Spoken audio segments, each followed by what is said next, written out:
Hola, mi nombre es Camilia Galíndez y hoy les voy a hablar de los objetivos y las aplicaciones, los procedimientos de las prácticas 6, 7 y 8, compactación, densidad de campo y densidad relativa del Laboratorio de Mecánica de Suelos.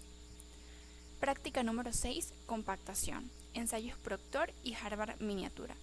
Los objetivos de la práctica son los siguientes: densificar la masa del suelo en campo y determinar el contenido de humedad óptimo para obtener una densidad máxima seca.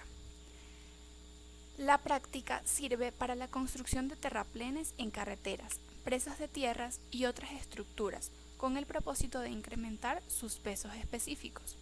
Además, incrementa las características de resistencia de los suelos, aumentando la capacidad de carga de las cimentaciones y disminuyendo la cantidad de asentamientos indeseables. El procedimiento de esta práctica es el siguiente. Se toma una muestra de suelo representativa seca pasante por los tamices 3/4, 2 y 4. Se divide la muestra en 5 fracciones. Luego se calcula el contenido de agua necesario para humedecer dicha muestra. Se mezcla el material seco con el agua en una bandeja hasta que quede homogéneamente distribuido. Luego se agrega la muestra en el molde cilíndrico.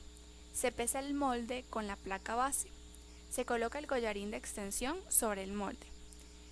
Posteriormente, se toma una de las fracciones y se inicia el proceso de compactación, donde a cada capa de suelo se le dan 25 y luego 56 golpes con el martillo de compactación. Se repite este último punto con las 5 capas del suelo o con las 3 dependiendo del ensayo que se esté realizando, sea el Proctor normal o el Proctor modificado. Se determina el peso del molde más base más suelo compactado. Se extrae el suelo del molde, se quita el collarín y se enrasa.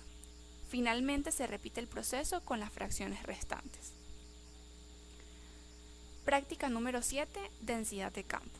Los objetivos de esta práctica son determinar los pesos volumétricos húmedos y secos y el contenido de humedad de un material en campo en su condición natural o compactado.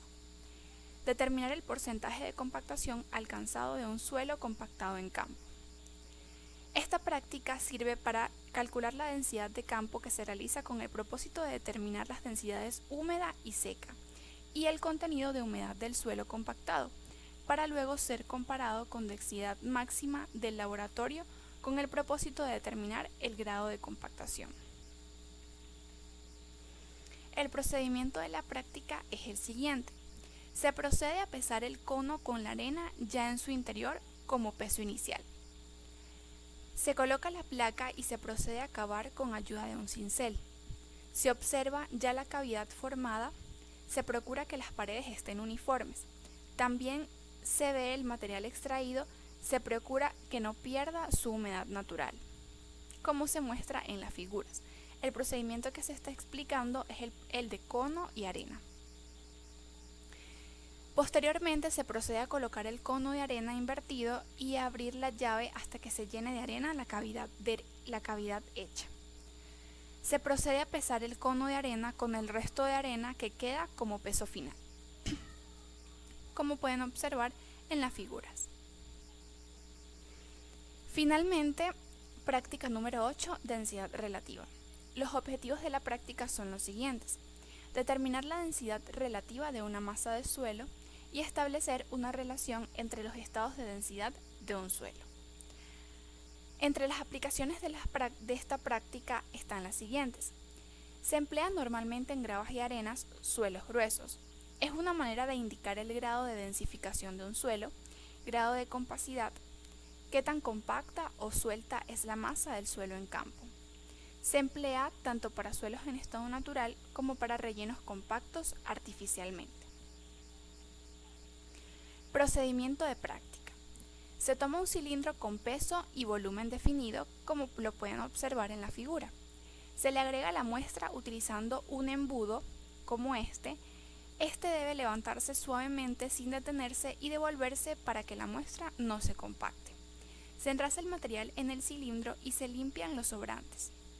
Se lleva a una balanza y se pesa. Luego se coloca en una mesa vibratoria, como lo pueden observar acá, con una sobrecarga para compactar mejor el suelo.